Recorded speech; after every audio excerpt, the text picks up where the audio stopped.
Have you ever gone hiking alone and felt eyes watching you from the trees? This story will make you think twice before stepping into the woods again. Stay until the very end, and if you want more terrifying tales like this one, make sure to subscribe, turn on notifications, and leave a comment about the scariest thing that's ever happened to you outside. Ethan loved the silence of solo hiking. No chatter, no traffic, just the wind shifting through the leaves. That autumn afternoon, the forest was alive with golden light, shafts of sun piercing the canopy like church windows. He strapped on his small camera rig, mounted his phone for casual vlogging, and set off down an old logging trail he found on a forgotten map. At first, everything seemed perfect. Birds echoed overhead, and the crunch of dry leaves under his boots created a steady rhythm. He spoke to the camera, chuckling. Day 3 of the solo trip. Not a soul out here. Exactly how I like it. But what he didn't know, what none of us would want to know, is that he was not alone. Hours later, as the light faded, Ethan rested on a moss-covered rock, scrolling through his recorded footage. At first it seemed normal, him walking, the forest stretching out behind him, but then, in the far corner of the frame, something shifted. A figure, faded, pale, half hidden between two trees. Ethan squinted. He thought maybe it was lens flare, a trick of the dimming light. He rewound, slowed it down. The figure was there, unmistakably human-shaped, standing deathly still.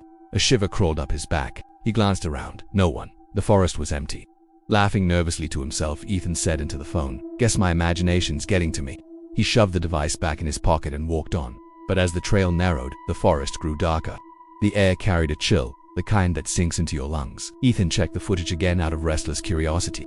This time, the figure was closer, much closer. It stood behind him, blurred but distinct, a tall silhouette, gaunt and elongated, almost like its limbs were too long for its body.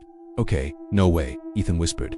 He stopped dead on the trail, spun around, camera raised. Trees, only trees. Yet every time he filmed himself walking, the figure appeared in the playback. Always a little nearer, always watching. The sun dipped lower, and shadows stretched long like fingers clawing across the path. Ethan's calm dissolved into panic. He began moving faster, muttering to himself, it's nothing, just tired." But with each check of his footage, the truth became undeniable. The figure was following him, closer and closer. At one point, its pale face flickered in the background, a smear of white against the darkening trees. No eyes, no mouth, just smooth, empty skin, like a mask left unfinished. Ethan's breathing grew ragged. He broke into a jog, the crunch of his boots rapid and loud. He didn't care about the trail anymore, didn't care about maps or bearings. He only cared about getting out. His phone buzzed with low battery. He fumbled, filming one last clip as he stumbled through the underbrush. And then he froze. Right ahead, blocking the trail, stood the figure, not blurred, not faint, solid, real. It towered over him, head tilting unnaturally to the side, limbs hanging in jagged angles like broken branches. The air turned heavy, thick with the stench of damp earth. Ethan stumbled back, dropping his phone. The screen cracked against a stone, but it kept recording, catching his panicked screams as he turned and bolted into the trees. The last clip, found later when rescuers recovered his phone, showed the figure bending down into frame.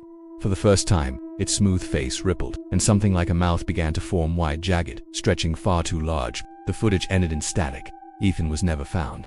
But hikers who take that forgotten trail still report the feeling of being watched. Sometimes when they check the photos on their phones, they see a pale blur in the background, closer and closer, always watching. If you enjoyed this terrifying tale, don't forget to subscribe, hit the notification bell, and share your scariest outdoor experience in the comments below. And remember, next time you hike alone, check your camera. You might not be as alone as you think.